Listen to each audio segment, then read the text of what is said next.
Smithsonians, welcome back. Smith Francois here, and before we get started, happy Father's Day. Yeah, thank you, thank yes, you. happy Father's Day. It's Juneteenth going on, and I definitely appreciate you.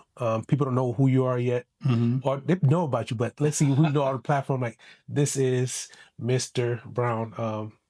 Great father figure. You helped me out a lot. The way we met is by faith. I usually don't do anything on Saturday, but that Saturday afternoon, I decided to go on a bus tour, Bronzeville, and you advocate for Bronzeville. So that's how the journey began. I've been working ever since together. It's like, and I gained so much knowledge, but this is not about me. This is about you. So begin, like, who are you? Yeah. Smithsonians, welcome back. Yeah. This ain't just content. It's purpose. Purpose over popularity. We building legacy, not just views. Every story got meaning. Every voice got truth. Camera rolling, vision clear. We turn purpose into impact here. Smith says, let's go. Let's go. Yeah, I'm Willis Brown, and I was born in Harlem, New York, and my father's family is from Maryland, and they were entrepreneurs, mechanics, musicians, seamen, and all of that, and in the service, and also my mother's side of the family is from Barbados, the West Indies. Okay. And what's the acronym for them? Boop, boop. I know it's Jamaican. Boop, boop. Like, what's Barbados? What's their sign? This. Well, we like to say that everyone's from Bimshire. Bim meaning Barbados. Bimshire. Okay. Yeah.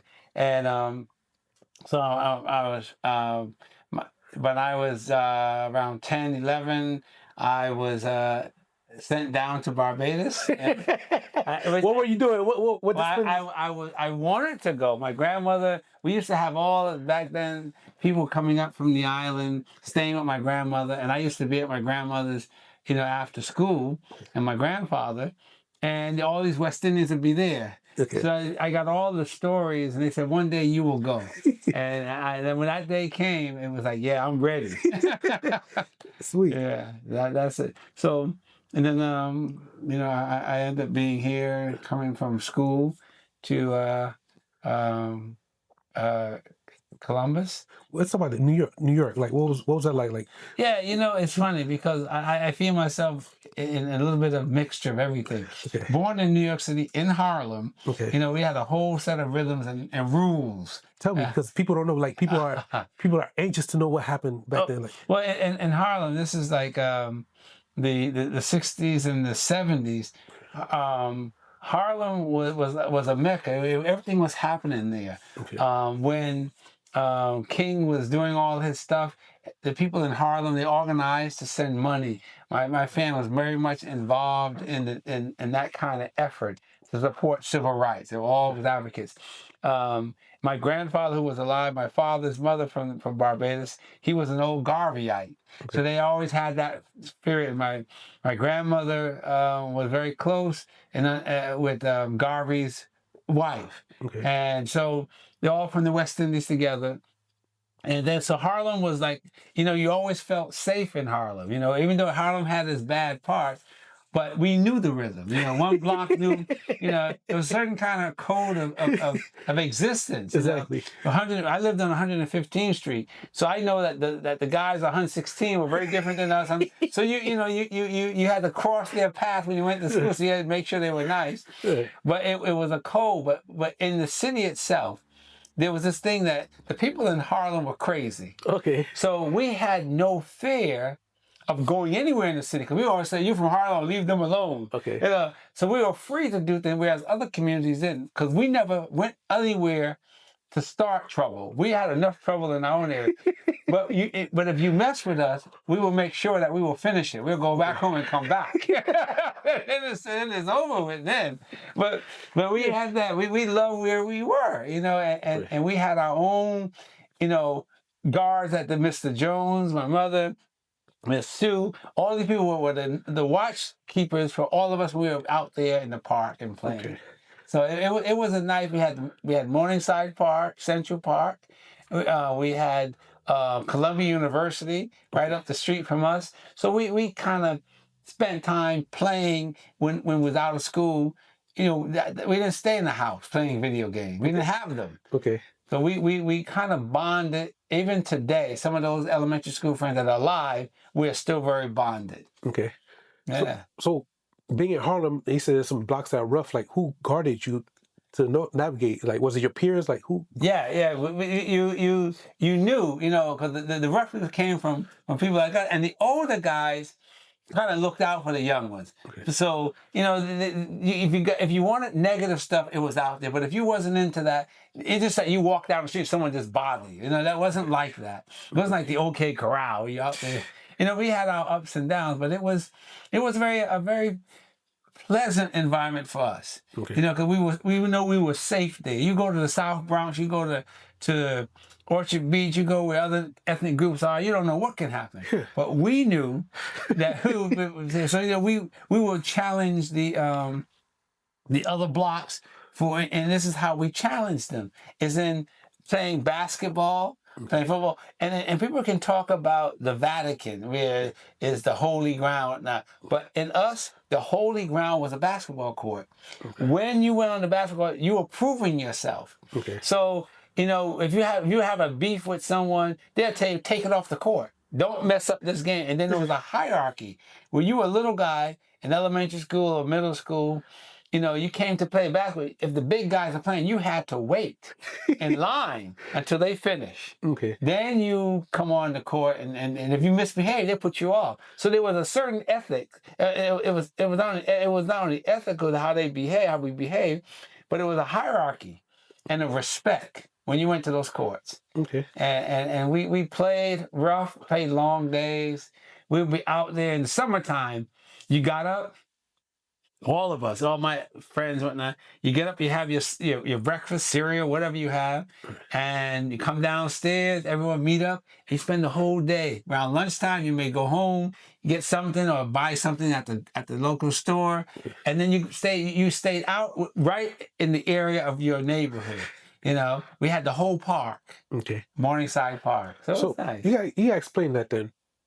So New York is so diverse, but then you stay within your parameter. Yeah. How does that work? Like, I know you're international, you're an exception, but like, but it's the unspoken division. For example, you know, the West Side versus the East Side. You had where you go over Park Avenue to Spanish Harlem. Okay. You know, it's the other side, and where the Puerto Ricans, Italians, all over on that East Side. Okay. Some of us in the early 1900s lived on the East Side, but then when they moved over to the West Side, it was you had the demarcation was you had Lenox Avenue, 7th Avenue. Those were getting towards the east. Then when you come to the west, it was the park, and then you had 110th Street, which is right where the beginning of Morningside, the end of Morningside, the beginning of Central Park. And then to the north, you had Harlem went up to 145th Street. Okay. So that was from there,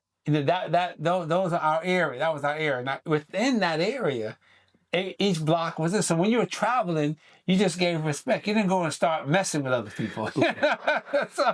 But it was safe. You know, it was for kids. We roamed all day, walked the streets in the evening. It wasn't what people thought. Okay. Now you come there looking for trouble. Trust me, it was out there for sale. How's that? Yeah, but it was a.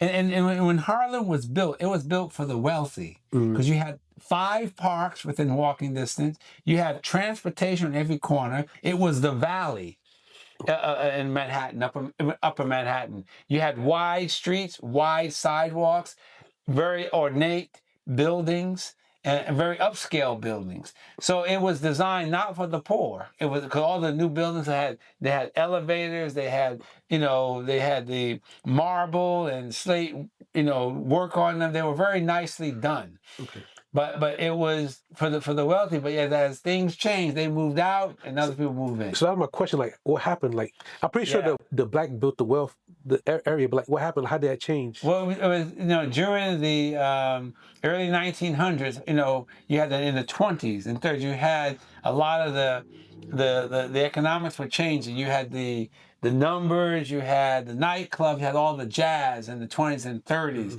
You had all the nightclubs, and then people owned the houses, and people were buying houses, and then a lot of the Jewish community had owned a lot of the houses too, and non-African American. But then before the war, and then after the war, they were buying up houses.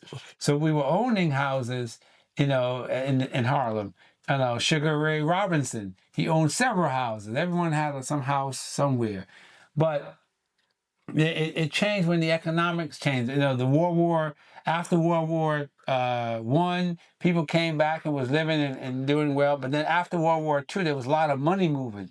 And as that was progressing, Harlem changed. When people moved out, then the drugs came in and things changed with the drugs coming in. But prior to the heavy drugs coming in, was when Harlem was during the Renaissance, the 20s and the 30s. It was where everything happened.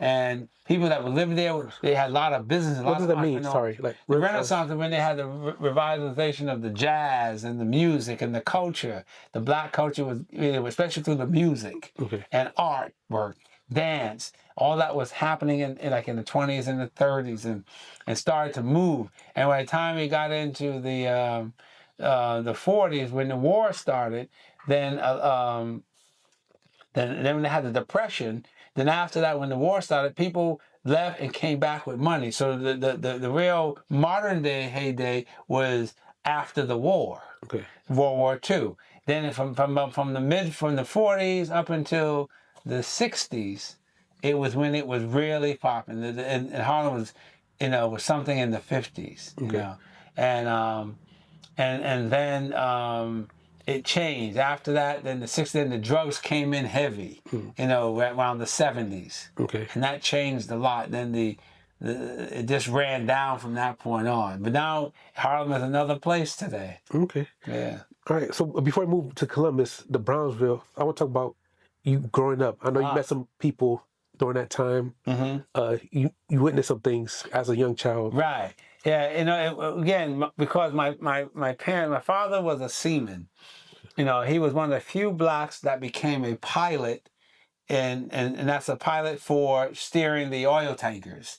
And he got certified to take a super tanker and a tanker through, because they were big, the bigger they are, throughout all the oceans and everything. So he was, he'd be in for a few months and he'd be gone for months, moving oil all over and freight all over the world as a seaman. And he became a pilot, which meant that he had to work at it very hard, because there wasn't many African-American pilots at that level, that certification. He was one of the few.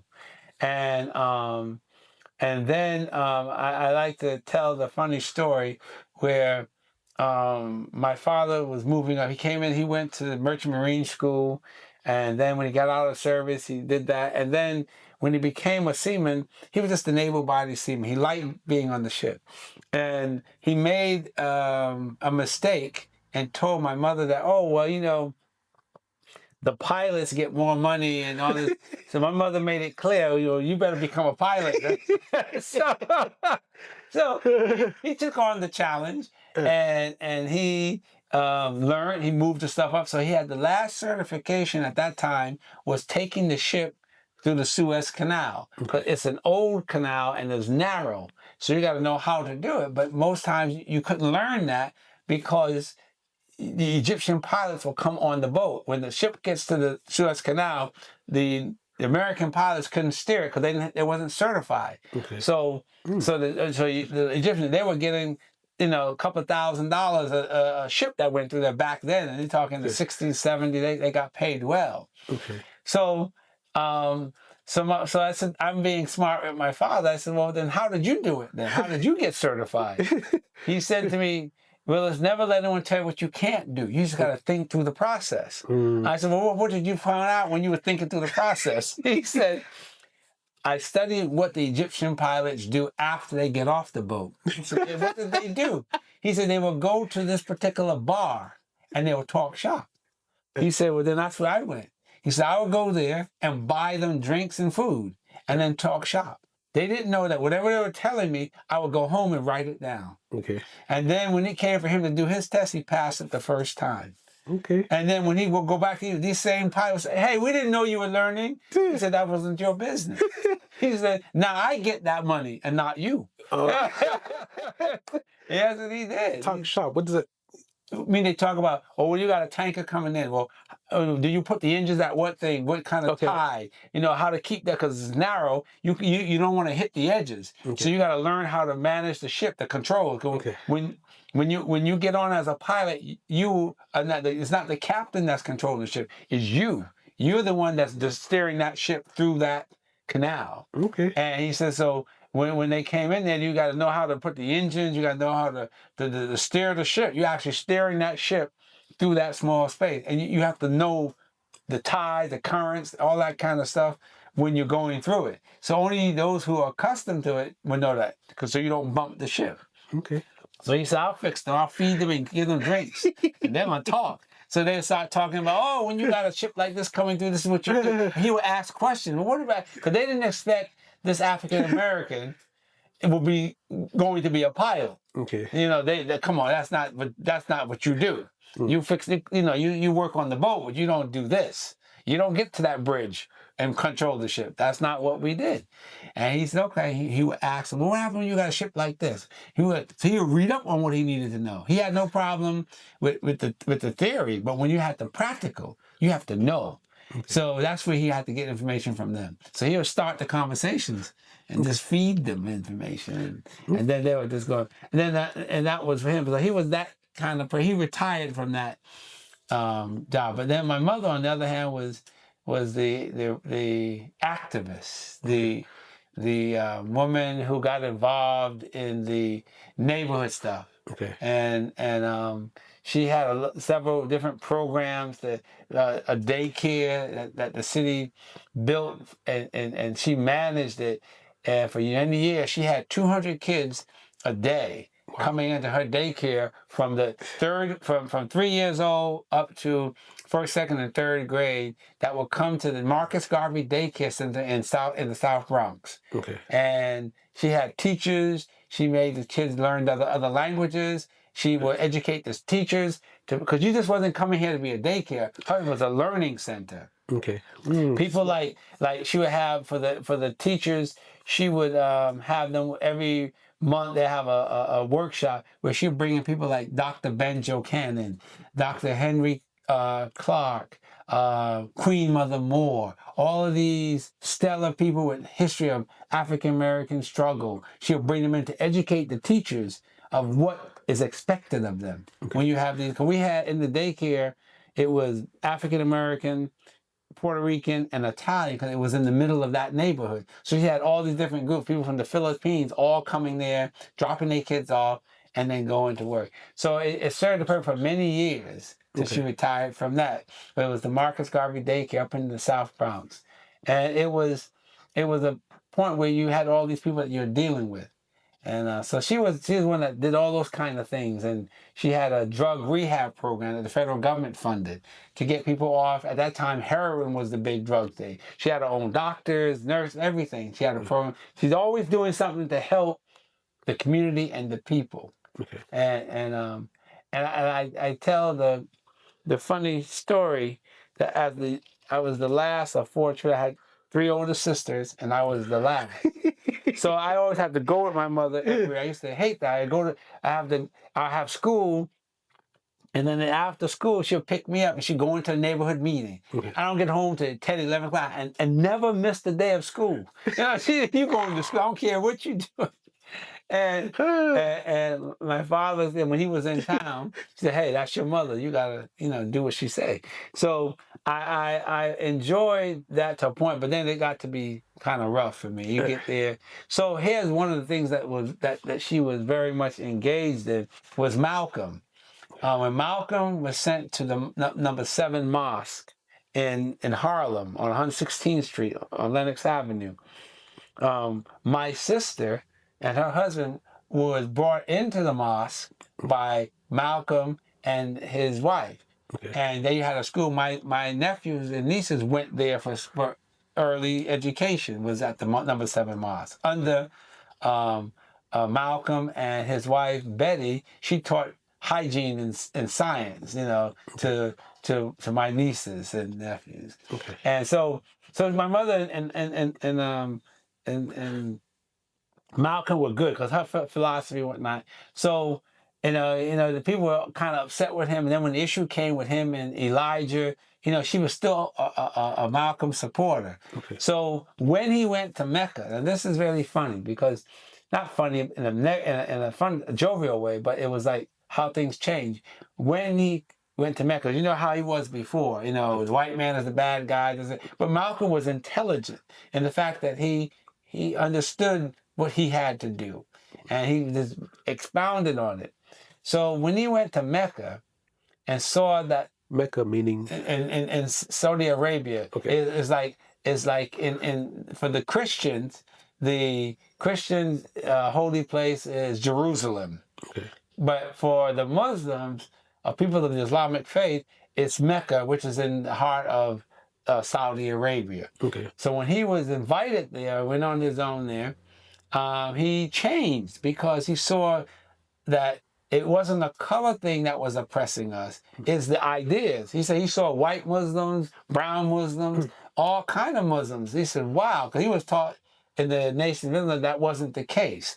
All white people are the devil and all this kind of stuff. Well, some of them were, but some of them were not bad. Like, we got some bad apples too. Okay. But so he very much that. So when he came back, he realized that in order to move forward, you must educate yourself on your history. You must know who you are as you go forward.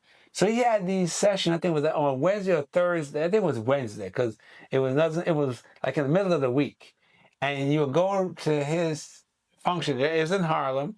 And he would give you a history lesson on who you are. Okay. Like how Dr. Benjo or Henry Clark and all those guys. They gave history. He read well and had sessions. So when we would go there after, maybe 6 o'clock, 7 o'clock, something like that, we would go, my mother and I, because my older sister said, I'm not going, I'm staying here. So we would go, and Malcolm would always come up to my mother because he knew her very well. He would come to us and say, Elsie, you keep bringing, Willis here. Why don't you leave him with your grandmother? She said, no, he must come to see you. He must listen. He would turn to me, and I'm just shaking my head. He would turn to me and says, listen, Willis, no problem. They would call me Junior because I'm named after my father. He said, listen, I'm going to give my presentation, but you can sit up here. So I would sit up in the front, my mother on one side, I would sit here, and his children, the daughters were all sitting next to, and then Betty Shabazz would be all in the same pew in this church while he's presenting his presentation. And I would say, he said, listen, and you can go to sleep. It's okay. And he would tell one of his guys, bring him a coat. Let him something that he can lay down. And let me tell you, when he start talking, I'll force myself to go to sleep. I'm not listening to this. And then when he's over, I'll wake, okay. And let's go. He would say, okay, Jim, I'll see you next week. So every week we went. And what he was doing was sharing the shift. He was presenting the shift from what he was to what he's become because he saw a bigger picture that anyone can be a Muslim, and once you understand the philosophy and the role that you play in America. Okay. And that, so that was it. So we would go to all those things. And then this Sunday in February came, and I was about 6, 7 when this happened. 7, yeah. And going on to 8. And when this happened, it was a cat. When we were going to see Malcolm speak at the Audubon that Sunday, February 21st, I think it was, and 67, I think it was, yeah. But it was that, yeah, 67, I think it was. And Malcolm was going to speak. And this Sunday, we were waiting on my sister, who was part of the mosque, and she was running late. So my mother called. She said, Vivian, are you coming or not? She said, yeah, I'll just meet you there. Okay. So I was irritated because we were running behind time. So we got we got a cab and we went up there. We got out. We walked across. We were on the uptown side. So we crossed the street in front of the Autobahn, and my mother having me in tow. and we stopped. So before we went to enter the door, my mother stopped and spoke to this gentleman, called him by name. I don't remember the name, and said, "Hey, how are things?" He said, "Well, things are good. Everyone's inside." And she said, but we told my mother, "Elsie, there's something strange." And my mother said, "Yeah, I feel it." She said, "Well, where are the police?" Whenever we went to Malcolm, they always had police outside. That Sunday, there was no police out there that we saw. My mother said, "That's strange." So he tells my mother now, "Elsie, you need to go ahead in there. He's about ready to start." My mother went, we left for the curb where the car was, and we went. And as we pulled the door, remember, me in tow, the shots started to fire. So my mother grabbed me. It was strange. She turned around when the door was, she didn't look inside and see what door. When she heard those shots, she shut the door. The bullets coming, they coming out here.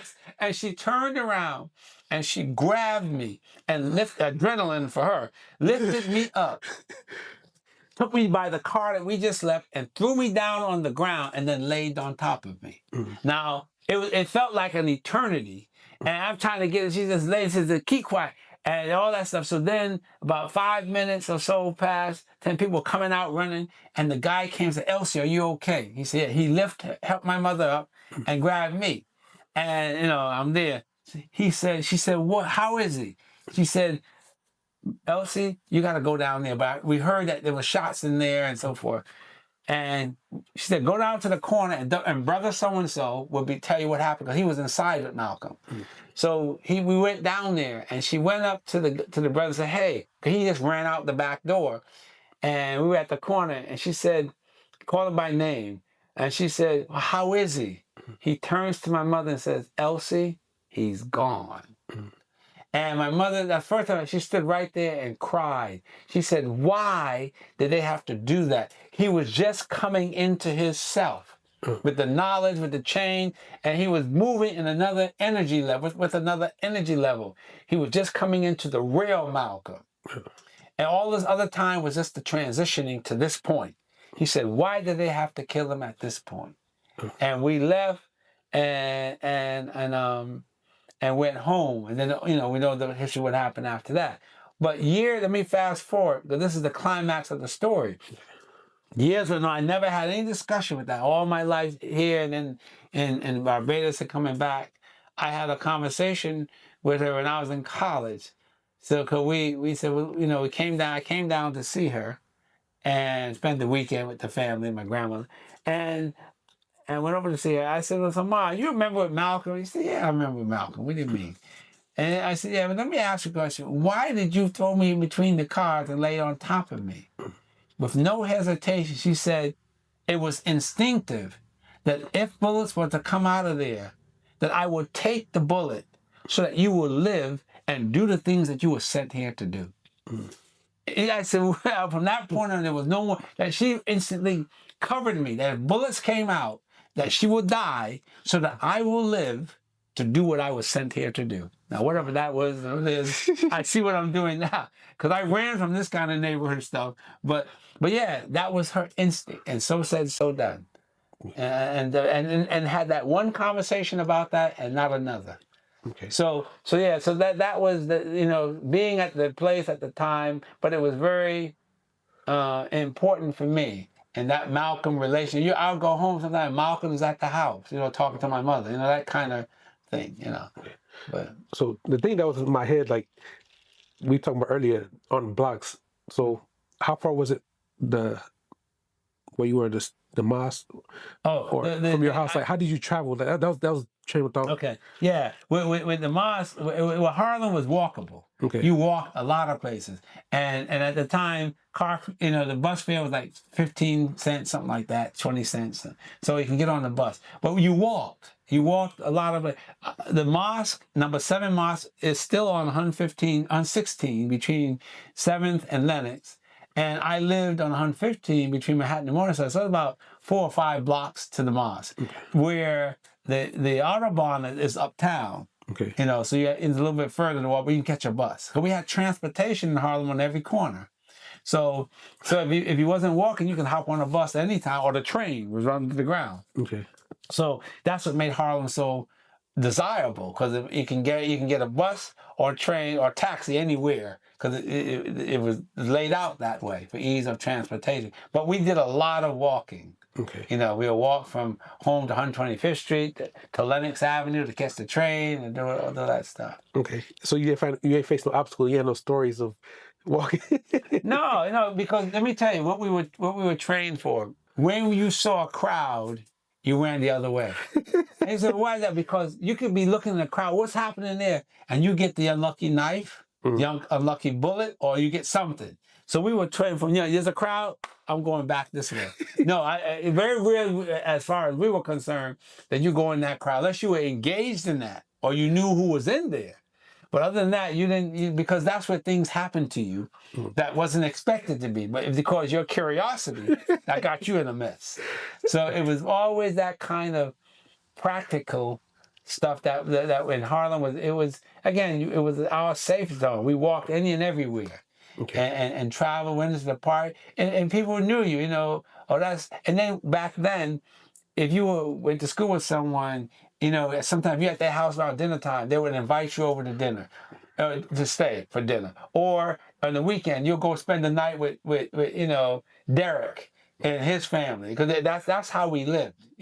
Each day we have them spend time over each other's house, so we kind of had that family. So the adults looked out for us. Okay. And when we're out there, if we needed something, that was in the summertime, they would have little the play street where they block off the street, and they have food and activities every day in the summer for us. Okay. Yeah. And then they also organized for us. And even my aunt up in the South Bronx, it was the same way. Aunt May, she had a program, the same thing, where you work with the kids. So during the course of a week, they would get buses and tickets. We'll go to see operas, symphonies, Broad Street plays, Broadway plays. So for urban youth, we were being educated and exposed to all levels of life. The symphony, the opera, sometimes we didn't even know what they were saying, but it's okay, we're there. And we'll go down to Pennsylvania, to Hershey Park, with Hershey, chocolate. We'll go up to Bear Mountain, upstate New York, or we'll go to the pool. We would always it was 2 or 3 days out of the week. Your sisters were like, how was that? Like, how were you going? Like, how did you find you? Like, you had 3 sisters, like, because you always with your mom, like, how did you? Yeah. The benefit of having the 3 sisters is that the 2 older ones, when I was born, they were around, but when I came into myself, my 2 older sisters were gone. Okay. So it was just myself and the sister who was, Edwina, who was 4 years older than me. Okay. So she looked out for me. Okay. And so I grew up, but my mother understood that my father was in and out because of his work, that I had to have a different orientation. So I had many uncles that were not really uncles. Okay. And I have some of my uncles who were biological uncles. But it was she involved positive people around me. So even though my sisters were there and they looked after some especially the one who was older than me, 4 years older, because I'm the last, the other males were part of my upbringing. And when I'm outside, if I had to go somewhere and my mother couldn't take me, my sister, they would take me. Then when my father would come in, they would always give him a report how I was. Hey, Junior was okay this time. and that kind of stuff. And then, but it was having those, when you talk about the family, the neighborhood raising a child, that's how we were raised in Harlem. That block was Mecca and Jerusalem for us. Okay. And then the bigger area was our domain. We roamed it, and we wasn't fighting every time, but sometimes you had to make it clear. Look, you want to fight? Okay, we're gonna do this here. We're gonna go meet you at the courts. And we play basketball. And if you win, then all of us will sit down there and we would put our money together and buy the 5-cent bag of potato chips or cookies or whatever. And that was it. And so, whereas you see these gangs that came later, they had gangs then too, but we the young ones, we didn't do that kind of fist fighting. Like, I mean, we had fights in between, but not where like someone lost a life. It wasn't like, you rough up someone, Yeah. and that was it. But you're playing tomorrow as friends, So even in school was the same way. It went to PS 180. It's still a very stellar school. We had all the new teachers with the degrees from Columbia. Because our school was right down the street from Columbia. So we get all the new African and non-African American teachers, and that came there. And we had third grade. I had good teachers there. And now they give it another name. I think it's something Newman Prep School. It's PS 180, right there on Morningside. And we had this new, in third grade, he was right out of Columbia, this white guy, Mr. Durso. And we said, okay, we're gonna rough him up. No, really. So he's out there, and he goes to the board. First day of class, he goes to the board. And he takes both his hands, put a piece of chalk in both his hands. And at that time they had the lines so you can learn how to write. Yeah. And he start on one end with the right hand and one end on the left. And he would write. And it would come together all at the same time. My name is Mr. Durso, and I'm not going to take any mess. We said, oh my God, this guy doesn't play. And let me tell you, we left him alone. And he was the best teacher we had. Math. He took us to another level. Everyone in that class. And I got to see him a year before he retired. He says, boy, well, I remember you. We all. And I asked him, do you remember when you did that? He said, yes. I said, I had to put fear in y'all. But I knew you were ready for me. And we were, and because he was new, young. I said, man, what can he know? Because all the other teachers were older teachers. Okay. This guy fresh out of Columbia. Yeah, but we had a good time there. So, we played rough. We played a lot. I think the difference back then and now is that the play was really pushing and shoving people's personalities. Today, you do that on the video. There's no human pushback. So someone may want to come and bully you. Well, you're going to have a little stand-up. Well, I'm not going to take that. So what are we going to do? Well, we're gonna have to do something. Because I ain't allowing you to push me around. So then you come to some, you have a little scruffy, and then you come to some harmony. But we had people who were leaders, some of the followers, and some had a lot of mouth, and some of them will get you in trouble and leave you to get the trouble. So you had all this in a group of 10 or so individuals. We hung out every day. And today, like I said, when I go, just to give you an idea of the relationship that we have from elementary school to now. And I left, I went to high school outside of, in Barbados. Okay. Well, how was that life? That was very different. But those elementary kids and friends who were still in the block, I rode down there one time with on my motorcycle. Okay. And I rode from here all the way to Harlem. And so when from motorcycle? My motorcycle, I rode from Columbus, Ohio, all the way down to Harlem to visit my own. I just wanted to ride the bike, the motorcycle on a long trip. When I got there, they all looked and said, "Wow, you're the last person we thought would ride a motorcycle." Yeah. So I said, "Yeah." And then he said, "Okay, let me show you what we have here." All of my friends had motorcycles down in the back. I said, "Oh my God!" So we ride too. So I left there and I put the cover on the bike, just in case it rained. The next day I was leaving. I came downstairs. My friends had taken the motorcycle cover off, brushed it off, folded up, and put it on the bike. So when I came down, I was ready to do it. And then they gave me money. Said, here's some money for your gas. He said, that's because we're all brothers here. Oh.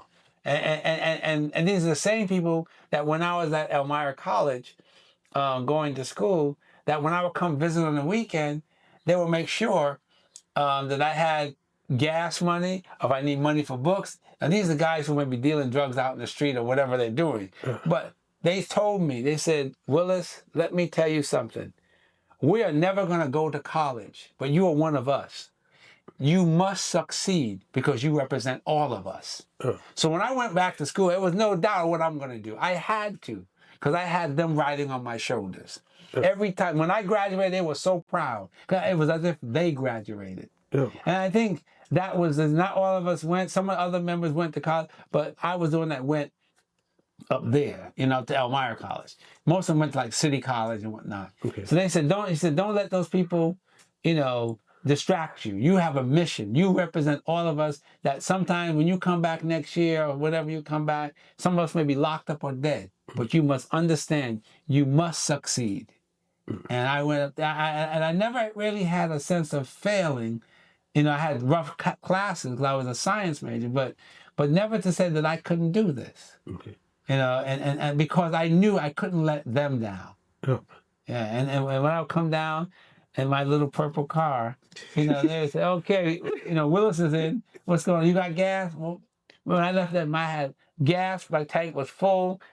They checked the oil. You need tires. He said, you need to be safe. These are my friends that may be left of center, with their daily lives. But when I came down, they made sure that I was reinforced and that I had a mission to make them proud. Right. Yeah, that was Harlem. That's so we had the good and the bad, the yin and the yang. Yeah, but that's what helped mold me. Because I seen the other life. I seen, how heroin destroyed many of people. That drug is something else. They got other drugs today. But I watched people overdose. I watched people who just was, in a mess. And it's something to see that, bodies, but it helps you to say, okay, I'm not going that way. So I had no desire in my whole life about being involved in drugs. I saw what it did to people. Right. And I said, no, I don't need to try that. I don't want to get involved in that. You kind of said it, but I want to hear you say, like, what does success mean to you then? So if you said there was bad, like, so what is success to you? Like, success to me is being able to fulfill whatever is put in you to do that other people benefit. And you can come back and say, you can tell yourself, job well done. Mm-hmm. I think success is learning yourself, learning your limitations. Success is going into environments that you don't know, but you learn and you overcome and adapt. You adapt and overcome to make things better for other people. And I realized for me, even though I ran from this, what my mother did and my grandmother, my grandfather, all this stuff, I ended up coming right back into it. And I went the role of agriculture, being a scientist, not to be no activist in no neighborhood. That was for them to do. And I see all that other stuff I did was just for the training, the discipline, to look at problems and fix it. If any one thing that I wanted to be was an engineer, to build bridges. Okay. And when I was a kid, I used to build bridges out of cardboard boxes and the popsicle sticks, okay, and put ropes on like a regular. My thing was suspension bridges. I love the suspension bridges, and I used to know all the history of who's the oldest, who's the longest, and all that. This is in elementary and middle school, and but didn't become an engineer, became an agriculturalist, but people would say, you're still an engineer because you're building bridges with people. Okay. It's the same concept. And so success is being able to take your knowledge and apply it to many situations. People can be a trained doctor or an educated doctor. I like to say, yes, that doctor that I'm working with, I hope that he is trained well. I don't want to mess around. But the educated person is the one that can take their knowledge and apply it. Okay. And I like to say, to me, that would be my success, that I can take knowledge and life experiences to make things work and make it better for other people. Okay. I like that. And I can tell you one hard point was the Harlem life came to an end and in 1969 when my mother said, it's time for you to go to Barbados. I was like, yeah, it's time. Because I heard about my grandmother from there, all those Bajans and West Indians coming to the house. and eating all the West Indian food, and I was ready. I was an adventurer. And really, all of my cousins, all of us around the same age, a year or two apart, all of us were adventurous because we were played that kind of way. But my other ones went into the service. They traveled. They ended up going back to school and getting their masters and this and that. So, they all did well. But for me, it was like, yeah, I want to go to Barbados. Okay. The mothers didn't care to go. But me. That's crazy. Yeah. Always one that I know. everybody else is like, no. No, they would call it, no, I'm not going. That's for you, Junior. You go. That's funny. I'm a junior too. I don't know if that's the reason. And so my grandmother would tell me all the old stories with her relatives there and whatnot. So when I had a cousin there, Michael, he was there before me, 3 years before me. He went in 1966. And when he heard I was coming, he and I were close as cousins. Okay. And my Aunt May's children. So my mother said, okay, Mike is there, you can go, he'll help you out. But I wanted to go because I used to stay, and when I used to see a plane, I said, one day I'm going to be on that plane. I used to tell myself that. I wanted to go. And so that time came, and it showed how wisdom. My mother, I'm the last of the 4 children and the only boy. And so here my mother's going to send her only child, 10, 11 years old, to Barbados, 3,000 miles away. And for her, that was very difficult. My father said, well, if you think it's okay, well, I mean, I know he can do it. That's the ego now. I know Junior can handle himself, that kind of thing. But he had some reservations too, but he said, okay. Mike was there, and my grandmother had taken members down to Barbados over the years. So, we were familiar with that process. Okay. So I was going down, and I was going to stay with a cousin of ours. Okay. And she didn't have any children, so we became her children, Michael and I. Okay. And so we were going at the, to get your passports. And so, I was so excited because I was a 007 fan, Mission, like a Mission Impossible, 007 spy movie. So I knew the value of a passport. To me, having a passport, I could see the world now, so I couldn't wait to get a passport. So we went there, we filled out, we turned in the stuff. So the guy said, well, you can come back next Friday and we'll have your passport. So I said, okay, man, I was excited, man. I'm getting out of here. I was going to the junior high school in Harlem, Watley. And I said, man, I'm leaving this place. I'm going on a plane. So then we went the next Friday to get the passport. And we already had the ticket for December 19th. That was when I left. Okay. And so we had the ticket purchased, but now I had to get the passport. And we went there the next Friday, and the man said, okay, we have the passport. I saw the passport. I'm saying, yeah, I'm ready. And the man asked my mother, Ms. Brown, do you have any ID, about you, who you are? She said, I forgot my ID. Oh, my goodness. I just went bizarre. Well, you don't want me to go. I'm going to tell Grandma and Granddaddy, you don't want me to go. And it was strange. Let me tell you why it was strange. That was how dumb I was. My mother didn't tolerate that. If I acted up in public, that backhand made me straight.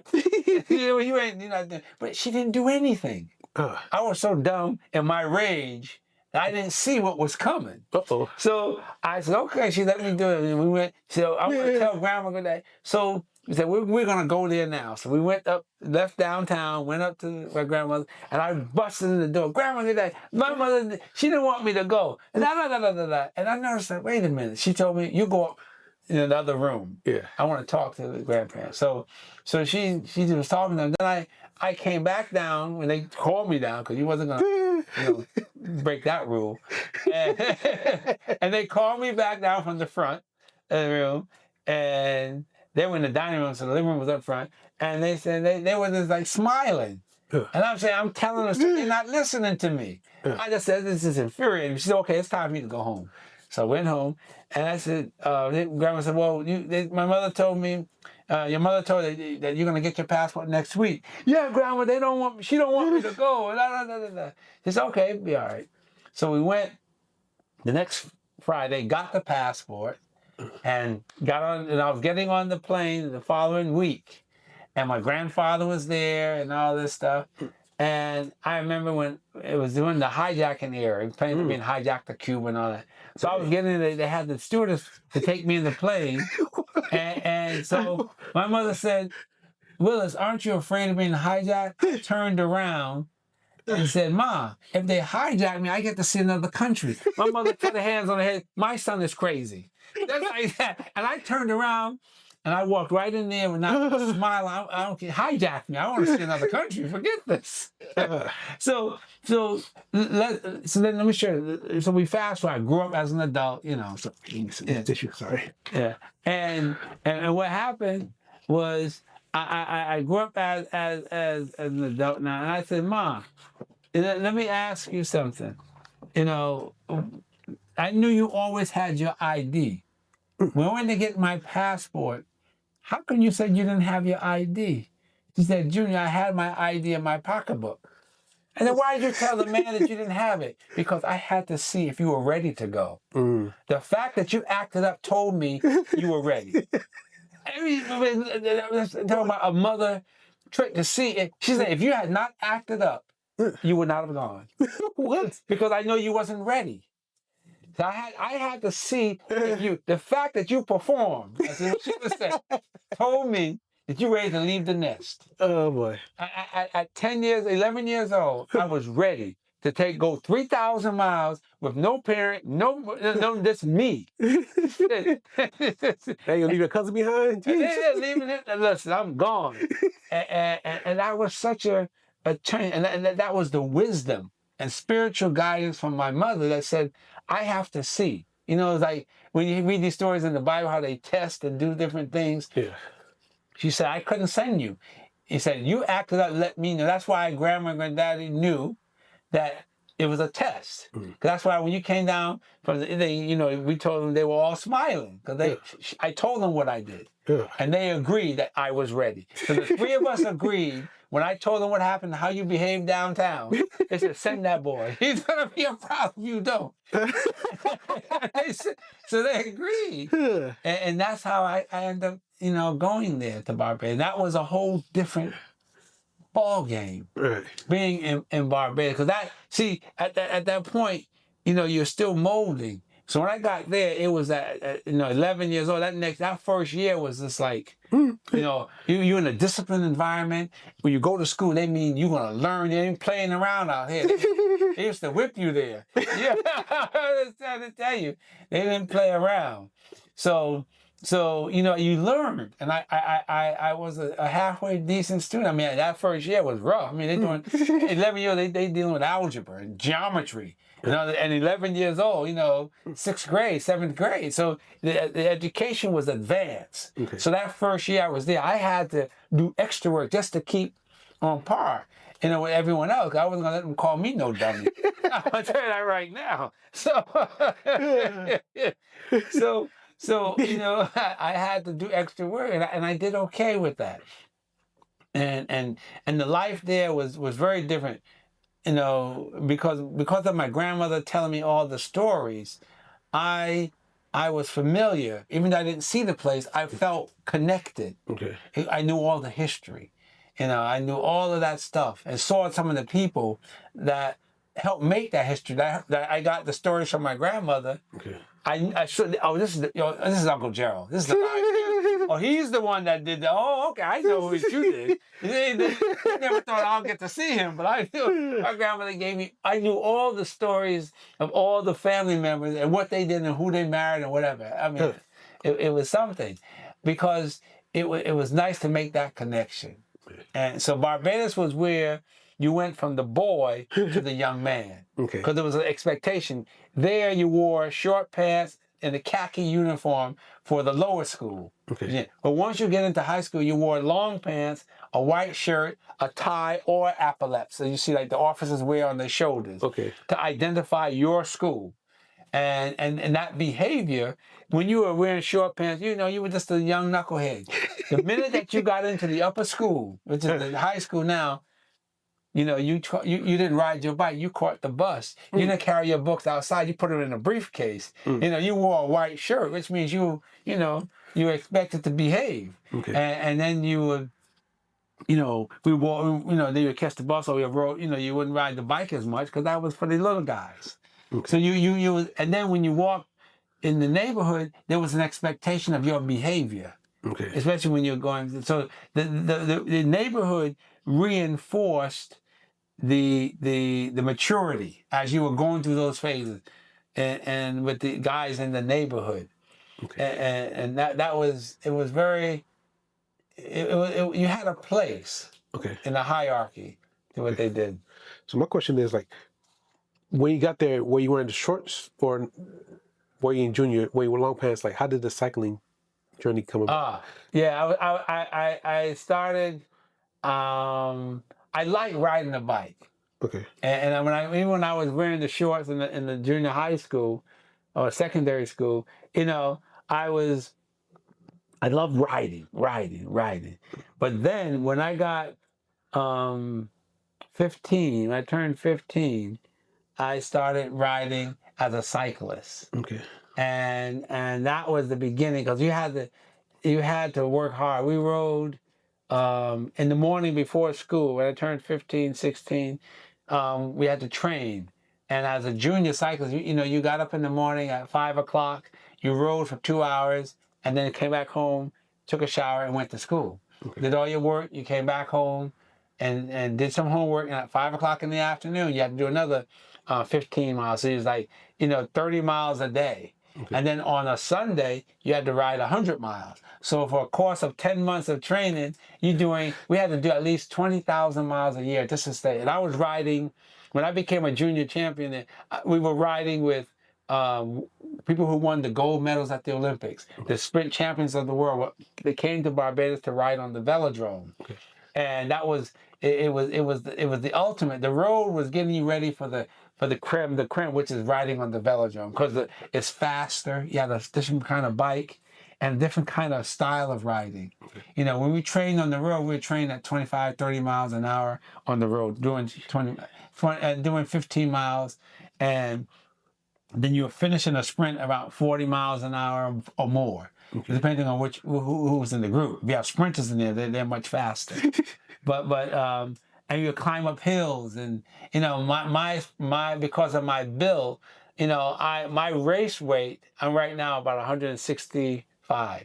My race weight I was the same height, and 5'11", 5'10" and a half, 5'11" at my point, and with that, the race weight was 127 pounds. Okay. So I was small and thin. So my build didn't allow me to be a sprinter. Those sprinters are big with big muscles, and like you were the sprinter guy. But I was the hill guy. I can go. I don't care how steep it was. I made it look like a flat. I would come after you, and then on the flat, my job was the pacer, because I can keep a pace, 25, 30, I can pace that to the end of the day at top speed. I had that ability. And I wasn't a sprinter, but I can accelerate fast. Mm-hmm. So I was always used like the rabbit to go out there and get the sprinters up to speed, and then they'll do their thing. Okay. Yeah. So cycling was discipline more so than anything else. Okay. And one of the gentlemen that was in our club, his name was Kingsley Reese, and another one was John Skinner. They went to the Olympics. Kingsley did twice, in 68 and 72. But he used to tell us, I'm not training your guys to win races. I said, as young guys, what are you talking about? You're crazy. He said, no, because your guys listen, you're trained, and you're a good cyclist. He said, what I'm training you for is when you put the bike down. I said, what? We don't want to hear that. He said, there will be a time when you stop riding. Then what you going to do then? So he put discipline in us and skills that we use today when we're not riding a bike. So we had a coach who he said, I already been to the top. I mean, I went to the Olympics twice as a sprinter. he says, after that, there's a point where you say, I can't do it anymore. So he put in us, and all of us in our club have done well in life. Every one of us. And we were young and fiery. They calmed that fire. They showed us how to do that. Because you think, you get to that point where you have all that fire. They say, well, you're gonna go, there's a door there to get out this room. You say, no, I'm gonna go through the brick wall. No. Because you think you're invincible. But they taught us, they trained us how to be better human beings, better men, young men to being men, and be committed to doing. So all that comes down to what I'm doing here in the neighborhood. The same kind of discipline.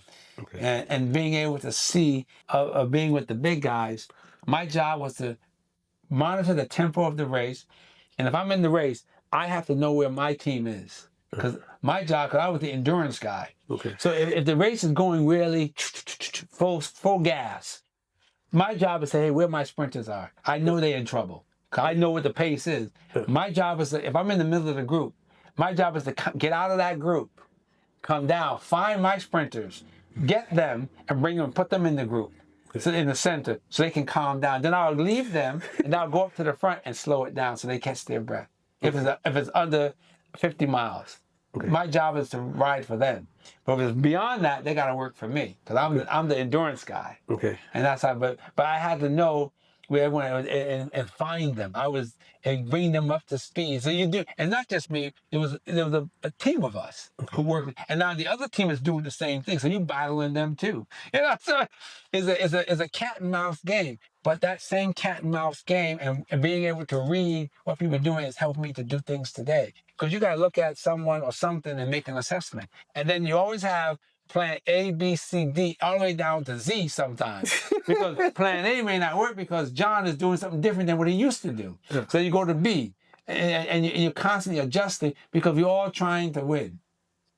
And I remember, and to show you how things work, people used to fear when I would ride in the road race because I would come on the road and I could just do things, but I could not win a race on the velodrome. They said, "What's up with you? When we see you, we cringe." But here on the track, you don't do anything. You finish with the group, but you don't win.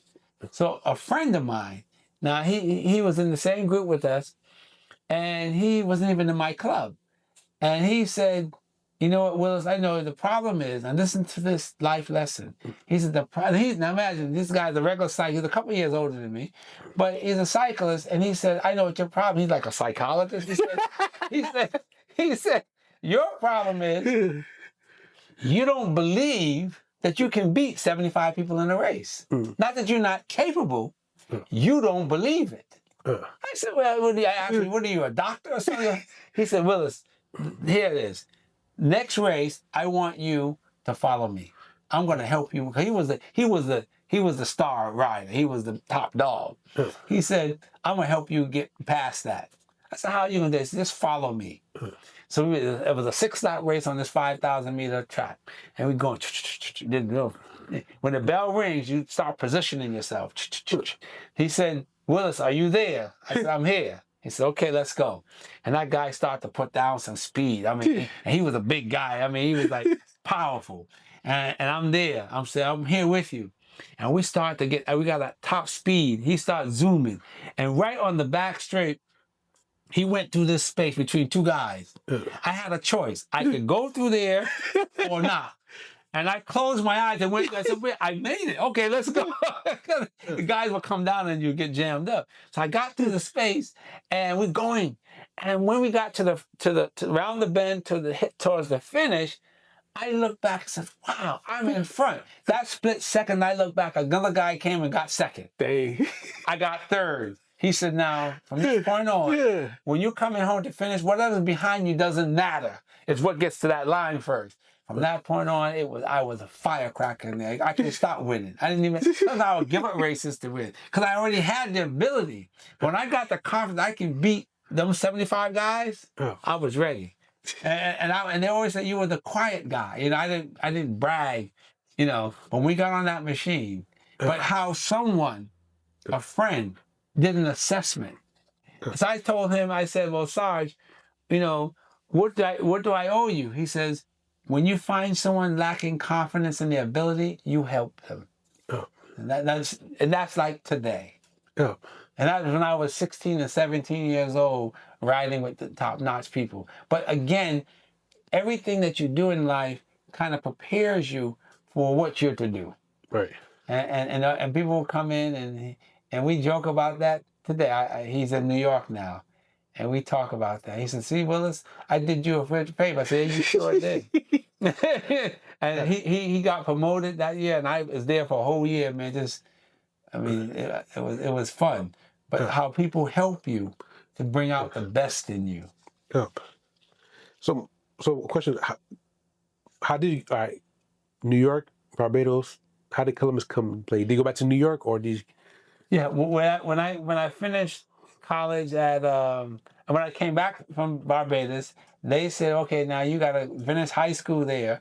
Now you need to go to college. Okay. So I got accepted at Elmira College, so I had to come back. Okay. And go there. So then I came back to New York and then went up to Elmira College in 1977. Where's that? New York? Upstate New York, Okay. yeah.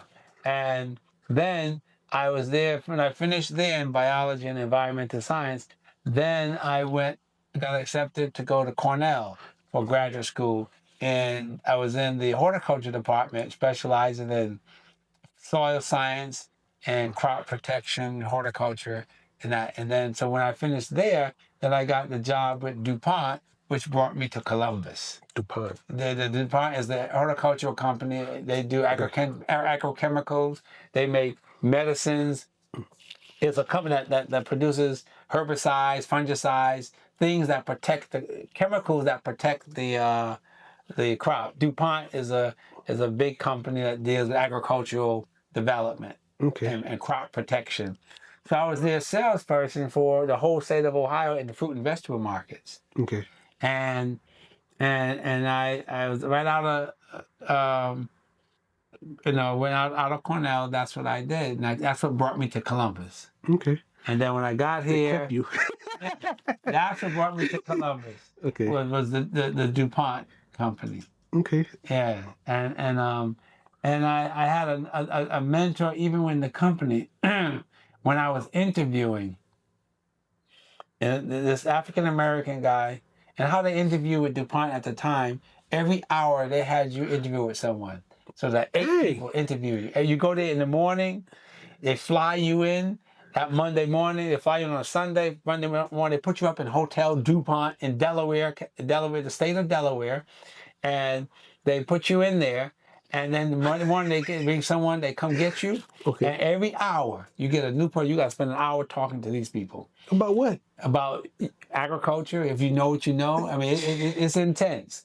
And so just after lunch, I had this one guy, I can't remember his name now, but he's African-American.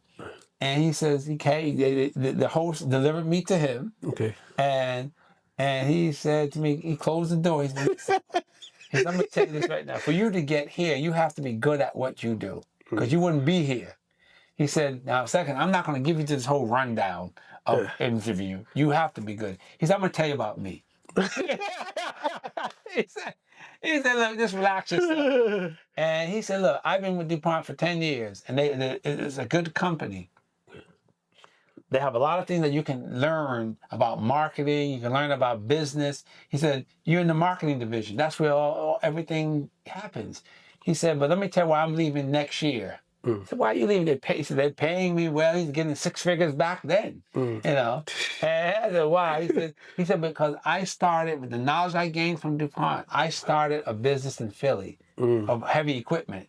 And last year, we netted $3 million. He says, it's time for me to leave here and make more money for my family. And they said, that's why, but I learned from them. But I'm going to check on you, you know, this next year, and which he did. But he said, now, they're going to come get you another 5 minutes. He said, I want you to watch out for that guy. Who you going to see next? Because he's a no gain guy. He's right for the juggler. Don't nickel and dime him. So when you go in there, you be straight up with him. He said, I said, okay. He said, so when they came and took me and they let me go, and I went to the guy, I got in there, he didn't even ask me to sit down. The host dropped me off, and he didn't even close the door. He said, tell me, Willis. I said, yep. He said, tell me why you chose DuPont and why are you in the marketing division? I remember the brother told me. He said, don't play. I said, let me tell you why we're here with DuPont. Number one, DuPont is at that time was one of the top companies in agrochemicals, Okay. you know, to keep the crop from diseases and weeds and all that. And I said, he said, yeah, that's true. I said, also, I'm in the marketing division because that's where you make the money. I'm about the money here. So I want to make some of this money that the DuPont company makes. He said, really? He said, let me say, come in and sit down. That's why I'm here. I said, he said, yeah, I'm here because of the money. I said, I'm here to make money. And I'm not giving all this whole stuff. He says, I needed the same thing the brother told me. And another thing that the brother said too, he said, let me tell you, you know, DuPont's a good company, but don't you ever become a DuPont person, like you have an IBM man and all this woman. He said, no. He said, people go, he said, never become Willis Brown DuPont. You'll never become a DuPont. Facts. Always remain Willis Brown. Yes. And he said, because once you start to take on that identity, you lost yourself. This is what the guy told the brother. Yep. He said, let me help you. The DuPont family don't even run this company that they family started. So how you going to be them? Be yourself and learn from them how to do your own thing. So that's why I'm telling you, when you go see this guy, be straight with him. Because he's here for the same thing you're here with, to make a dollar. And I was the best, and they gave me, he said, you know, they did where I got high scores, and they put me here in Ohio. That's what brought me to Ohio. Okay. And the brother looked out for me because, he called me the next day and said, listen, I'm going to tell you, you got the job, and you scored the highest of anyone that's come to us at this point this year. They're going to put you in Ohio where your specialty is fruits and vegetables. I said, yeah, because the alternative could be corn and beans in Kansas. I would have died if they done that. So he said, yeah. So now you know you're going to get the job. Now, when they call you tomorrow, act like you're excited. This is the kind of guy he was. How you have to look out for your own. Yes. And then for that whole year, he checked on me, made sure I was okay, whatever. Yeah. So that's what got me to Ohio. Okay. Through him. Yeah. All right. But then now you're in Ohio. How did the Bronzeville thing come about? Yeah. I wanted to always be in the urban area. Because you don't like the advocacy. How did you get to it? Yeah.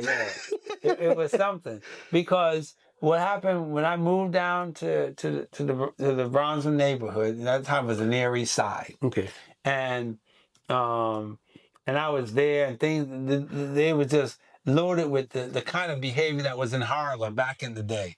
And I said, oh my gosh. So historically, like you mean it was still like historically, like what do you mean by that? Well, what it was like you had still a lot of African Americans owning the shops. Okay. You had African Americans doing business.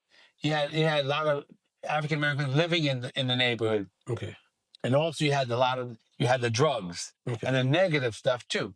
But the other stuff was still there. So I said, oh, why would I'm coming into this. But I like the old housing. And that's when, I got there and I was in the old house. And so, and it was where it was bad, but it wasn't that bad. People say, oh, you're living in the ghetto. I said, man, look, this is the ghetto. My mother came down and stood on my front porch. And she said, look, anytime you can see a picture of downtown within walking distance is $1 million view in any city. Is the urban area, the communities adjacent to downtown. Okay. And she said, this area was laid out very well. Just like how Harlem, I told, was laid out for the wealthy. Yes. Our area was laid out for people who had money. You saw the big houses on Broad Street east of downtown, not west. West is a totally different place. But east of downtown, you have the big mansion and all that because that was for the wealthy. So I go from Harlem being for the wealthy to this. So it was kind of rough to be down there. But then I said, okay. And, you know, I was out there, oh my gosh, the place was trashy. You know, people were throwing stuff on the ground. She said, well, you know, if you can't complain about it if you want it to change, you must do something. So that's what started me to get involved in the neighborhood for change. Why did we have to accept this condition? You know, we can make it better. We can pick up the trash. We can begin to organize. Something Carmichael used to say, Kwame Ture said, you must organize. Okay. Organize, organize. So that's when I got down, I started to see what was going on, the lay of the land, and realized, okay, I need to get involved now. And the advantage that I had when I first started that was I had that background from being in Barbados and Harlem, had my parents and grandparents letting me know about the political chess game. And so I got involved to make a difference, to say, you know, we don't have to live like this. We can start clean up. So we started the Red Sweater Brigade to get kids to clean up the neighborhood. Yes. And they said, well, why you do that? Because when you have the place trashy, people just throw more. But when you keep it clean, they think twice. And so said, so done. And when we formed that group, we formed the Bronzeville Neighborhood Association with Pastor Pinckney. He had the African Parish Church. And he said, listen, you know, this area was one time called Bronzeville. I said, Bronzeville, how would I know? It's near East Side. He says, no. It had a whole history with Bronzeville. And then I said, okay. Then a lady named Doreen Sauer, she said, yeah, I remember that. And she was an educator, professor too. And that then put me on a journey for a whole year. I spent a whole year going to the local the general library downtown, the main library. Okay. And looking for this article that says Bronzeville exists and what it was doing. It took a year, and I found it. And it says, Bronzeville elects mayor. I found it. And then also within that article, it had the last paragraph, it gave the boundaries. And the boundaries back in 1938, which when the article was written, was Broad Street to the south. The north was the Pennsylvania Railroad, which is now I-670. Okay. And it went to Woodland to the east, and Cleveland Avenue to the west. That was in 1937, and that's when they had it formed then. But in 1938, when the article was written, it stated those boundaries, which was important because it was also written. The person who wrote it was Jesse Jackson. He then wrote the article about what was happening in Bronzeville at that time from 37 to 38, where in 1937 they elected their own mayor, and Reverend Scarborough from Trinity Baptist was the first mayor. And so it was a very thing because at that time, 1930, Chicago had the first Bronzeville. Okay. And that was funny because they had a gentleman by the name of James Gentry. He was a writer for the Chicago Defender newspaper. And he was the one that said, you know, that people should leave the pickaxe and move up north. Don't be a sharecropper. He wrote it. He used to write in the Chicago Defender. Okay. So what he did, he was that kind of advocate, self-reliant. So then he said, well, you know, we need a name for our neighborhood, which is the south side of Chicago, because during the 1920s, they had a lot of people moving into Chicago, and the federal government sent money to Chicago. The people there sent it back, and there were riots in 1920, 1921 in Chicago. They sent that to the government. They said the black people must stay in the south side. You're not moving out of there. So we wasn't going to build no buildings up north for you to come up back. That's why. So then what happened, James Gentry created the Bronzeville name, and it built up. So the south side of Chicago, where Bronzeville is, it started in 1930 because they said, we're better than that. Okay. And they had a big a celebration of their electing their mayor, and it was something that was unique because it was an economic movement in Chicago to get people to rally themselves, to rely on themselves. So if you're going to keep us here, fine, we're going to make the best of it economically. And so then you had then that's in 1930. In 1934, you had Bronzeville, Milwaukee. And they were revived. They still exist today. Then in 37, you have Bronzeville, Columbus. Okay. Then you had, a little bit after that, you had Bronzeville in Indianapolis.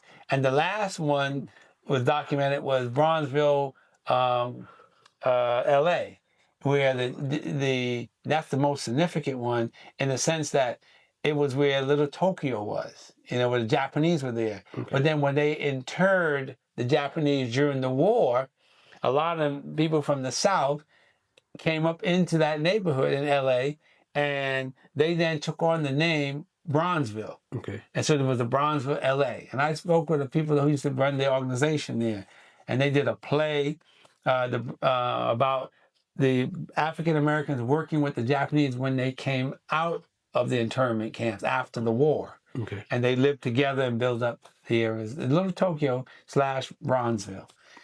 Okay. Yeah, so it was something. So he created that. So here, and James Gentry, the reason why he chose the name Bronzeville is because bronze, the metal, is made up of many of different alloys. It's copper, aluminum, magnesium, but it's 80% copper, hence the color. But it also represents that working together, putting all those alloys together, that bronze is stronger than the copper, the aluminum, and all the magnesium by themselves. Okay. So it's saying that if we come together, we are stronger together than when we're separate.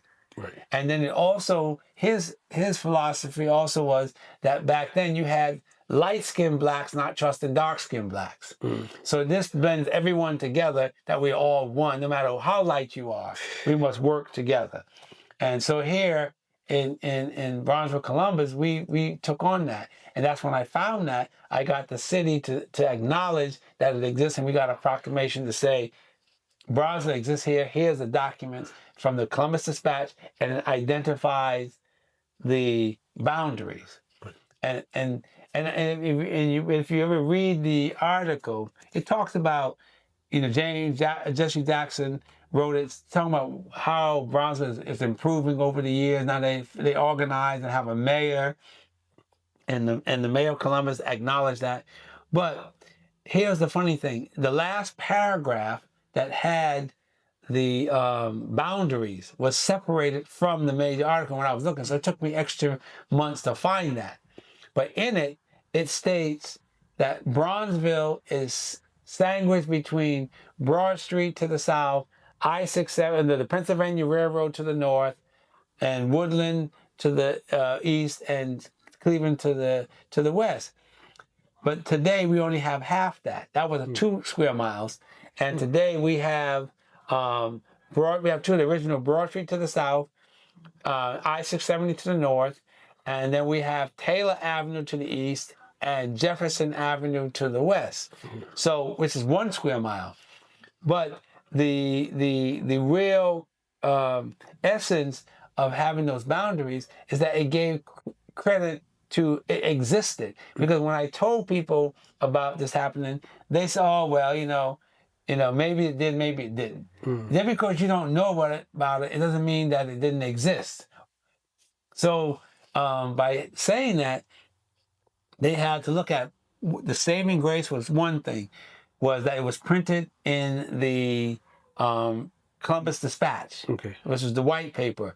In the other, that had the and now the black papers had they had an article called the Bronzeman. They had all of that, and it was known that the Citizens Journal and the Sentinel were black papers that spoke about Bronzeville. They had a competition, Miss Bronze. It was sponsored by local businessmen, the young girls in their bathing suits and all that. Okay. And the original Ebony. Yeah, the original Ebony. That's right.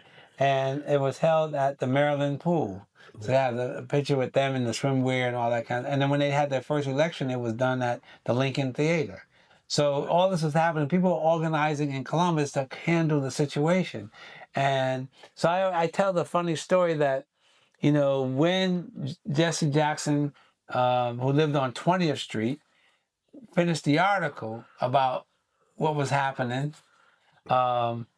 he said, "Well, I'm done. I finished the article," and God said, "No, you're not done yet." He said, "Well, what do you mean not done?" He said, "I read the article." He said, "No, no, no. You got to put the boundaries in there." He said, "For what? The article talks about the people, not the boundaries." Then God told him, "Let me tell you something. There's going to be this jackass person named Willis Brown who's going to need that to revitalize the community, to prove that it exists." I said, "Okay." So said, so done. Because when you look at the article, the boundaries have no reference to the article. You see? Because in the last paragraph of this big page article, 2 or 3 page article, he says that Bronzeville is sandwiched between these boundaries.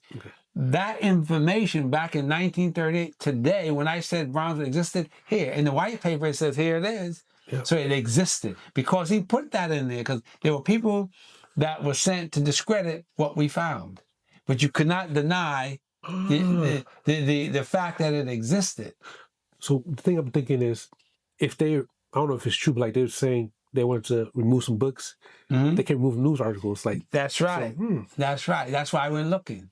And there it was. And so now that gives us the ability that we existed. Okay. In 1937, when they organized and had their first mayor, here's this article 1 year later, 1938, here it is, that he gave the boundaries. Because if you didn't have the boundary, they could say, oh, well, it was anywhere else.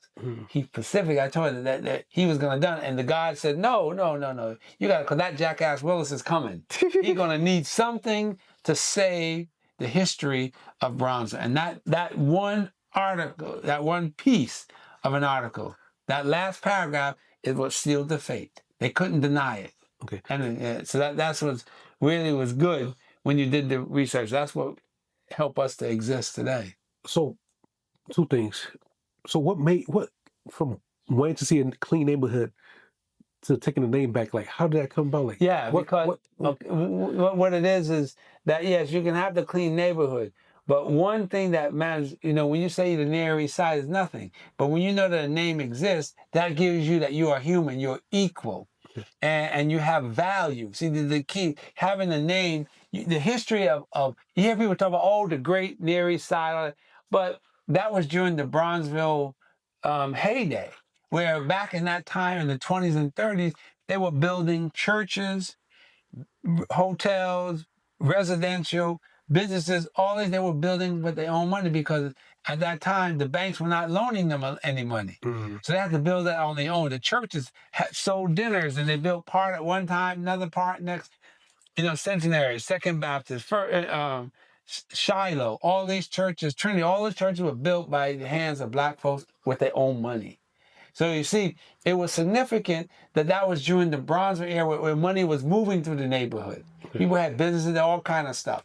So and that's why the 20s and the 30s, and I said up into the war, Bronzeville was the place because they had all these things moving. Up into the war. Yeah, World War II. Okay. Yeah, because after that, people left, had to go to the war.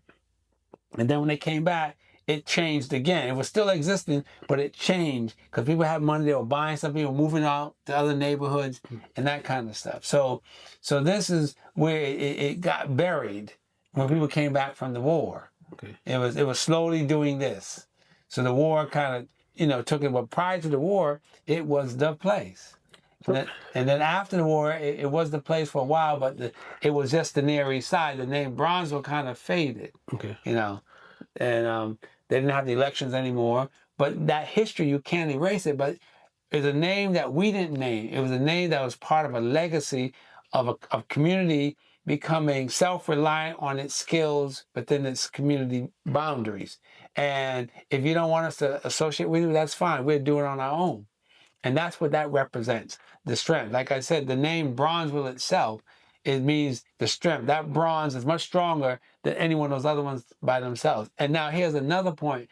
As a scientist and historian myself, the Bronze Age is the most significant age in human development because with the introduction of the metal bronze, you made better equipment for having larger farms. You can have a farm now further away from the town. You had better tools and weapons so you can fight more. You change everything. So people then, when the Bronze Age came, and because of these tools, it ushered in urbanization, which is people can live here, but the food gets grown way over here. Before, the food had to grow in your front yard. Somebody mentioned that. Yeah, that's crazy. Yeah. Yeah. So that's the difference. It ushered in urbanization means a concentration of human people in an environment that is sustainable. Okay. But the food was coming from the outside, and you can only grow more food if you have better equipment. You see, it wasn't just kitchen gardening, you know, that kind of thing. It was mass production of food. And that's why at the turn of the last century, Ohio had the most greenhouses in the country, in one state, because we had, 6 or 7 cities, and the greenhouses were positioned outside of those cities to feed the city with fresh vegetables. So explain that for me. 'Cause I get it, but I'm not really fully, because you got me where you said those used to grow food in the front. Like, in the traditional villages or communities or cities, the food was close by. Okay. You're not talking about the Bronze Age. I'm talking about during, you know, that era back then with the castles and kings and those, they were all grown, you know, near the house. Okay. But when the Bronze Age, they can have bigger tools, plows. They were able to grow food outside. So during that time of the you know, the kings and queen of monarchy and all that, you had a area outside of the city was the farm. Okay. Because they can grow more. Before, the farming was done inside the city. Got it. So urbanization is when you create a city and the food is brought to you. Okay. So all that happened with the Bronze Age, with better tools, better fighting stuff, all this kind of stuff. It ushered in urbanization, which is having a city. Okay. And that's what the Bronze Age, if you look at the Bronze Age, that's where it says it ushered that in. It started that because of what it produced. Okay. So then people can live here, and the food, and then as time goes, the food was on the outside. The little plots were outside of the city wall. Before it was all inside. You see? Okay. They were able to grow more food, and because they had better equipment, better tools, better weaponry, you know. Okay. Yeah, so that was, so the Bronzeville is an ideal name for where we are today, where it was then. And so coming to doing this, I realized once I established that, because then whether you're here or not, once you get the name established, then people get to start digging into the real history. If you don't establish the name, then you just become a resident in a geographical location. You're not worthy of a name. Mm. You got German village, Italian village, Victorian village, but then you got the Near East Side. What about the name for you? You see, people don't get that psychology. Mm. You know, I'm just the Near East Side. That's a geographic. You're not, you know, why don't you have a name like everyone else? Right. They don't have a geographical, you know, German village. It could be Central Columbus. Mm. You know, no, it is German village because they did that. Italian, the same thing. So that's why having the name, and that's why I fought so hard for it, because it gave credence to what we have established over the time. Okay. And people don't understand the power of the name. Okay. But it is very powerful to know that exists. And soon from now, we're going to have that on a building. Okay. In Bronzeville, the name up in lights. But there's something before that. It was so name so powerful. You created something before that to put a stamp on it when you fight a war. Yeah, and this is another thing too that we have that is so significant. Again, with creating your own flag. So why do you need a flag? Well, every other neighborhood has a flag. America has a flag. If you go to the moon, there's a flag. You know, why you put a flag on the moon? Who's gonna see that? But it is. Because it represents something. And we have a flag, and I'm sure you can show it when you put it. And when we have it, it represents a center of the city where it is white. It means peace and calm. Then it has the color of the black for the people that it represents, the majority of people in the Bronzeville area. Then we have bronze for the strength. As I mentioned, the bronze medal is very, very powerful because it's stronger than those other, bringing us together. It has the red for the blood and sweat and all the stuff that we went through to keep this going. Because a lot of people, you know, we had to fight to get this. And then the green is for all the wealth that we have in Bronzeville. We have a complete school system. You can go from kindergarten to a college, 4-year college within a few blocks of each other, within walking distance, within a mile. You have Trevor Elementary, you have Champion Middle, you got East High School, and you have Columbus State, and you also have the College of Art and Design, a 4-year, 2-year, and then all the other schools right within a mile or two of each other in that neighborhood. And then we have 2 theaters that were built back in the 20s, still operating. The Pythian is still there with the King Arts, within the King Arts complex. And you have the Lincoln Theater. That's a full theater that was renovated. You have that. So, and then you have all of our churches still functioning as a church. And we also have our lodges, the Masonic temples in our neighborhood still operating. We still have some corner stores, that still exist. We have all of our parts still working. Hospital. And we have a hospital, and a clinic. We have OSU East Hospital, and then we have the clinic right up there. So we have all of that within a 1.5, 2-mile radius. We still have all those parts still work, and we have access to the freeway, to the 670. We have access to the freeway, which is 71. So you can go in anywhere from our area in Bronzeville and get to those freeways without a headache.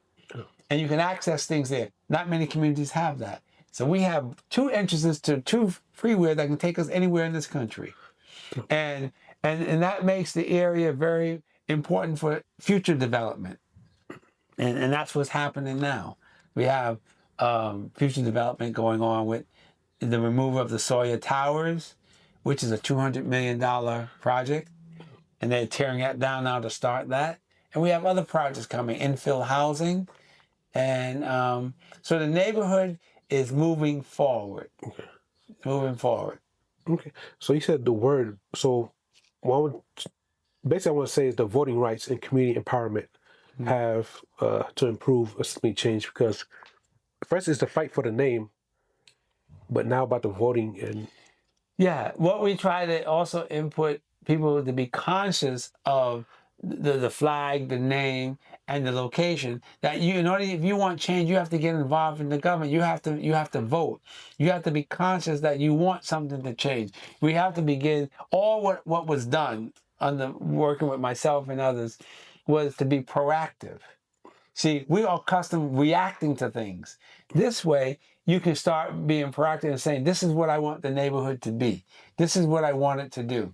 This is why we have our own flag. This is why we have our own name. So that you say you can have a sense of pride. But, in order to get that, you must learn the history of it. Right. And the history is very, very, very strong as far as what people did under Jim Crow. Okay. Because when Bronzeville was in this heyday, Jim Crow was alive and well, and the laws of desegregation and segregation was alive. So under all the segregated pressures, where Broad Street was the Mason-Dixon, back up until the 60s, where if you were caught south of Broad, you were chased back to the north of Broad. Wow. In the 60s. So again, you have to know the history and why it's important to stand up for yourself and invest in your community, in the people. Wake them up. We talk about the Bible, and we said a story where they wanted to go, where the disciples was going to the feeding of the 5,000, and they said, well, come on, Christ, let us just give them the message and leave. Christ said, no, you must feed them, then give them the message. Now, today, we have to do one step more than that. Before we give the message, we must wake them up. Then feed them, and then give them a drink of water, then give them the message. Because our people have been put into a dormancy of existence, because everything is laid out before them. We don't need to interact. We don't need to come together. I can do it all on the internet. I don't need to support this, because it's not affecting me. It has nothing to do with whether it affects you. It is something that has to be done because it affects people that in the neighborhood. And an example is our Bronzeville Strong Start. We had an issue where our third graders could not read. 30% of them, 32% of them could not read. You know, only 30% could read. So 70% could not read in the third grade.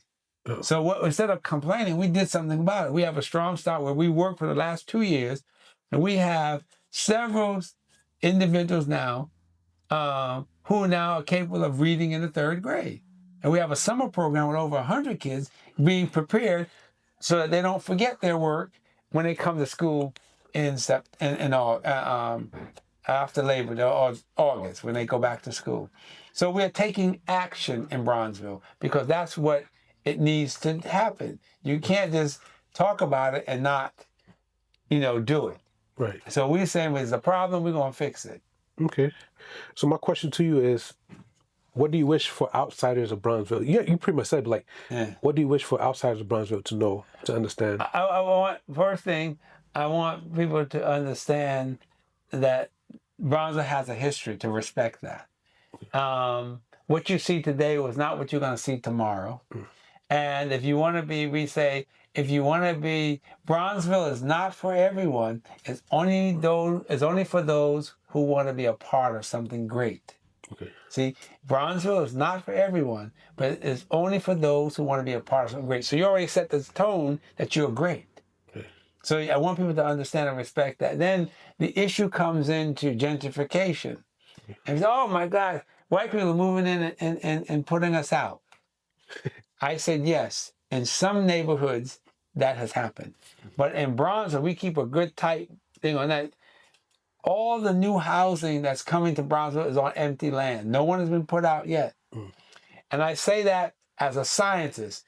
Physics state no two objects can occupy the same space at the same time. Therefore, for whites to come in, blacks would have to have left. So let's get fair. You're going to blame them for coming in. Why don't you blame those who left? Because they said when things changed or got bad, I don't want to be in the ghetto. So they left. So now, not knowing they already had the diamonds, they already had the gold, but they didn't see that. So now when people come in who recognize that the diamonds and gold are here, they say, oh, I'm going to be here. Or they're pushing us out. That's not what's pushing people out. Not in Bronzeville. What's the culprit is taxes. The high real estate taxes, because a lot of people in Bronzeville have been in their house for over 50 years. Why should their taxes triple? Now, they did that, but then they say, oh, wait a minute, now you can come talk to us. Why are you going to put a 90-year-old lady or 80-year-old female, coming to go downtown to discuss? You should have put that in place where if you've been in the house for 50 years, you get this amount. You've been in the house, you pay this amount. They give people that come in there tax abatements that haven't even invested in the area. So that's the culprit, not for us. Now, later on maybe, but for right now, no one has been put out because of white people coming in. Yeah. And because, again, when you start talking out for our area, you got to look at those people who left. Because how can they come in if there was no space for them to come in? Because remember, physics say you cannot have two things occupy the same space. So black folks stayed, there was no place for white folks to come in. Okay. So that's the real. So fortunate for us in Bronzeville, no one has been put out because of what's a threat to people's existence and aging in place are the high cost of paying taxes. But no one has been put out because of being put out the house. It is the houses and the development we have now are coming in on vacant lots. So which is a good thing. So right now we still have a little control on what's going on, but eventually it will change. But we're hoping that people can come in and help with the process of being proud to be in Bronzeville. Okay. And I one day I went to a meeting and was so upset that how my people wanted to leave the neighborhood. This is the ghetto. I want to get out. I want to get out. My family still live in Harlem. They went through all the rubbish. Harlem is a gem today compared to our day. So I left that meeting so upset, and I came up with a rhyme that sticks with me. I say when we, my people, African Americans, see the mess in the community, they run north, east, south, and west searching for the best. When the others, those that don't look like us, see the mess, they know it's the best. Therefore, they invest, making a way for the rest of them. I said, that's exactly what has happened. They can't do that to Haiti. I'm just throwing it at. Yeah. I'm not letting them do that. That's right. I'm just telling you, you got exactly right. They know it's the best. They will come in, make and invest, and make a way for the rest of them. But and that's why I made that rhyme. But I say that. So when you're running out here talking about, oh, I don't be in the ghetto, shame on you. I'm not saying you can't move out, but don't say I don't because it's bad. Well, do something about it.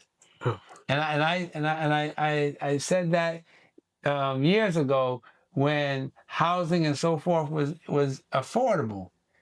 Now it is not, because the value, people are now beginning to see the value. And I said, but so it's still ups and downs, but the bottom line is that we're moving forward. Okay. So all those things in my life has helped me to steer this ship. And hence they call me the mayor of Bronzeville, because, and I think that's really an honor for me, because what I'm doing is actually doing that work of guidance, development, and addressing when Miss Lula calls, she's 90 years old, that her garbage wasn't picked up, I got to address that, or take her taxes downtown. I'm doing from that to dealing and discussing multi-million-dollar development projects with the developer. So you go from A to Z. And because we haven't had appropriate, sustainable representation. People say they represent us, but they don't. Now they're getting some representation, but again, we were in the dark ages a little while ago. It was so bad that the politicians didn't even come and campaign in our area. But nobody was voting. Like, why should I waste my time? But now you see they knock on the door for candidates night. But I remember when the candidates didn't even want to come in there. It was dark. Oh my gosh. Where's the battalions? The army to protect us. It was that fearful. But now they come and they speak about what is going on, which they should have been doing. But it's good. So now we are pushing forward because we want to be in support of proper representation. Right. And that's what we need. And that's why we're pushing for our district representative to be voted in by our own. That's what we'll say. District. Yeah, because talking about that rezoning stuff. Yeah, the rezoning, redistricting, and so forth. But right now we have 9 members of city council, and they all have a district, but they're also voted in outside of the district. So someone from District 7 can be voted in by someone from District 2 can vote for that person. What we're saying is no. You live in the area, which they do, and you have an area, designated geographic area, yes, they do, but then you have to be voted in only by the people in that district. So if you're in District 7, then only people in District 7 can vote for their representative. And that's what we're pushing for now. So hopefully we get on the ballot and put that. So then if you're in whatever district you're in, that representative will be voted by you. And the reason, the power of that is that if they don't do a good job, you can vote them out. You can't vote them out now because you got to go through the whole city. But if you have a district, you can get together and say, hey, you ain't doing a good job, buddy, goodbye. And then you can get someone that's doing something that can vote and can run for that spot because they voted for and running for that one district. Yes. So you get someone more locally representing that flavor of that district, right, or the people of that district. Whereas now, someone from up north is voting for someone down here. What kind of mess is that? But that's how the power base keeps power. Right. Yeah. So there's so many things we haven't covered. Okay. But I want to ask, what advice would you give to the next generation leader that wants to be active in the community? So if they fix the redistricting, what motivation, what advice do you have for them? Yeah. Get involved in your district. Let people know what you're doing. Be willing to give your time to help someone. And that's what will that's what this will change. That the district is going to vote someone in place who they know, who lived it, who don't mind if something go wrong, someone can knock on their door and say, hey, district representative, you need to look at this. See, and so my advice is to, look at who's representing you and keep them accountable. Okay. That's what's important. Okay. So when people talk about Mayor Brown a decade from now, what do you hope they say you stand for? I would say a few things. One, that I stood for the strengthening the history of the people of the area. Two, that you was willing to challenge the establishment with a positive approach. Okay. And three, willing to go the extra mile for your neighbor. And that's what I do and what I've done, and be willing to input and invest the time for change, and also be able to see down the way. So when they think of me, that I can see down there. I don't mind the clutter here, but if you're going to do something for people, you have to have the vision and be willing to put the time and effort to make it a reality. See, what happens is we have three things that function with a human. One, daydreaming. That costs nothing. You can daydream all you want. Then what happens when you do that, then you begin to believe in that daydream. That's cool. Yeah, birds fly backwards. Well, okay, you believe in that. Well, what is the third one is that you have to do the work to make it a reality. And that's where we fail. Because you can dream and believe, but if you don't do the work to make it a reality, it's never going to be anything but a daydream and a belief. So you have to do the work of the daydreaming to make it a reality. Okay. Yeah. And those are three things that are very critical, because the human nature takes care of the first two. Then the third one, you have to be committed to make that dream a reality by doing the work to get there. All right, sweet. So what does purpose over popularity mean to you? Purpose? Over popularity. What does that mean to you? Purpose over population? Oh, purpose over popularity. Oh, yeah. Purpose means that popularity comes negative and positive. Purpose means you can be positive. And having a purpose means you have to be willing to do the work to identify what that goal is, set a goal, and then begin to build and work towards that. Popularity means, you can get up there and say anything and to make yourself, I've seen the birds do backflips, and it doesn't matter. So popularity, it can be, it really doesn't have the substance, but you can have a purpose and become popular. And that's different than being popular with no purpose. That means you're just floating in the wind and wasting people's time. Yes. And I tell you, when we're in that point about popularity versus purpose, when you try to do things, especially when you're working with your own people, it is not easy, but you got to be determined to do the right thing, and then people will follow you. Okay. So that was my next question. Has there been a moment when you're doing the right thing, which was unpopular? Oh my gosh, yes. Remember I said that we have a different thing. The feeding of the 5,000, the apostles said, let's feed the people and then give them the message. Yeah. What was unpopular is waking people up. Because when you wake a person up, first they're going to be hungry. First thing. Second, they're going to be hungry, but they've been asleep, so they need direction. That's when you got to direct them. You see? So it was unpopular because when I was waking people up, it didn't wake them up. They wanted to stay in a slumber. So I'm saying, no, get up. And then when they wasn't doing it, I would go down there. I used to go down to the city council almost like it was a job, to address issues at the time. So I'm still there when I go down there when there's major issues, but yeah, you have to do that. You have to be forthright in saying we're going to make a change, because you are making a change. Okay. You have to believe in that what you're doing. Okay. Yeah, because if not, you don't get anywhere. You be just wasting time. What is the outcome? Okay. And the outcome, and a lot of it sometimes isn't even in monetary form. It's just the ability of knowing that you're doing something. Okay. Yeah. Cool. So my question is, Mayor Brown, is if a young person from Bronzeville watches this conversation 20 years from now, what's one message you want them to remember? The one message that I want someone to remember Watch this conversation right now. is that one person can make a change. Okay. Yeah.